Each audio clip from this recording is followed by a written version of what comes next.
one of the projects that you're working on right now is trying to get Harriet Tubman's statue in the statuary hall. Tell me about that.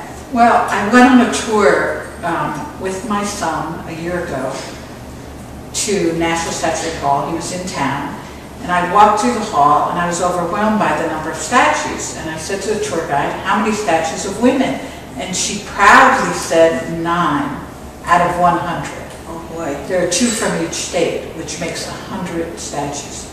And I said, 9, we have to change that. Yes. And she thought I was just joking. So I made a spreadsheet of all of the statues in the whole country and looked at which ones I thought might be able to be replaced and what states we had really strong women who would get the support to replace those statues. Okay. And so how did you decide on Harriet Tubman? Well, and this is for what state? Maryland. We're looking at Harriet Tubman for Maryland. And some states we really think are impossible to move the statues because you have to, every state only gets 2 statues. So you have to replace one in order to put in one. And in Virginia, they have Robert E. Lee and George Washington. And I don't think we're going to be able to move those. I don't think so. I don't think so. But Maryland has John Hanson and Charles Carroll. And I thought that most people don't know who they are very well. And so we looked at what women would be possible in Maryland. And 3 names came up. Clara Barton, the founder of the Red Cross, Rachel Carson, really the founder of the environmental movement, and Harriet Tubman, who worked on the Underground Railroad, was a spy, an enslaved person. Well, I thought Harriet Tubman portrays a tremendous amount of courage and is a great role model for young girls because when you go into Statuary Hall, you're overwhelmed by the images of men, and I think girls need role models. And she risked her own life to save others. She was selfless in her pursuit of freedom for other people, and the obstacles she overcame were phenomenal. So you know that if she could do it, you could do it.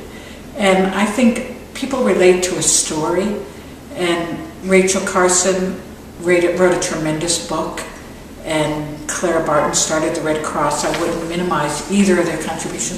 Yes. But Harriet Tubman's story as a person and how she overcame abuse and headaches and then went back after she was free to free other people on the Underground Railroad and then worked for women's suffrage also and was a Union spy. It's like a compelling story.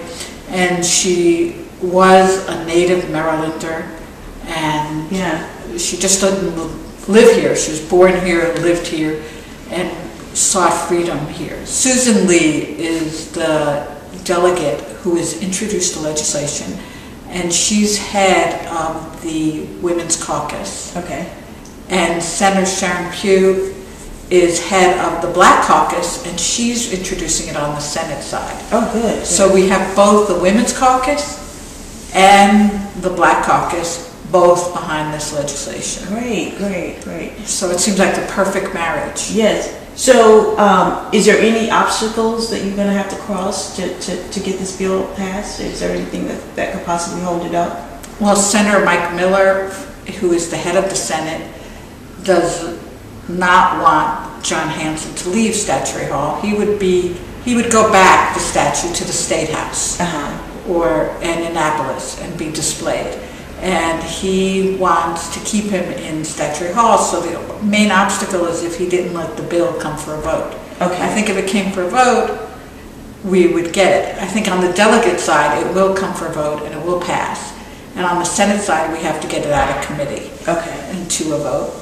But a lot of groups are mobilized to make this happen. And I think it's important. It's not just symbolic. It's when you have 91 statues of men and only 9 of women, it sends a very powerful message to young girls and boys who go in the Capitol that women haven't contributed to our history. Exactly. And that's not true. Yes. The Capitol frieze, which surrounds the dome of the Capitol, tells the whole history of the country. Yes. And there's only one woman, Yeah. Pocahontas. And all the giant paintings in the rotunda that millions of people see every year, only one woman, identifiable, Pocahontas, Yeah. on her knees. So I want the Capitol to be consistent with the message of our country. Exactly. And the message is, this is a country for all All people. Exactly. And this is a country which is post-sexist, post-racist, but yet the Capitol does not reflect that. 51% of the population are women, and there's only 9 women in Statuary Hall. And this would be the first African American? The first African American person in Statuary Hall. Oh my. As part of the Statuary Hall collection. Uh-huh. Now there is a bust of Sojourner Truth, Uh-huh. but it's a bust. These statues are huge, they're marble and bronze, they're on giant pedestals, and there's only 100 in the whole Capitol, 2 per state.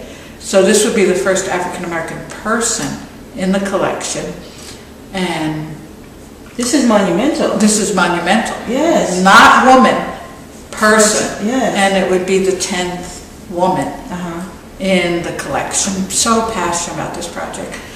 And it's not for me, it's for the next generation of girls Yeah. who go in there and get a message that you don't matter. You know, you don't matter. You didn't do anything. Hello? Every president was born of a woman. Yes. You know, we've had a hand in this whole country, from the Mayflower to picking the fields, to building, to helping in the war, and we're not recognized.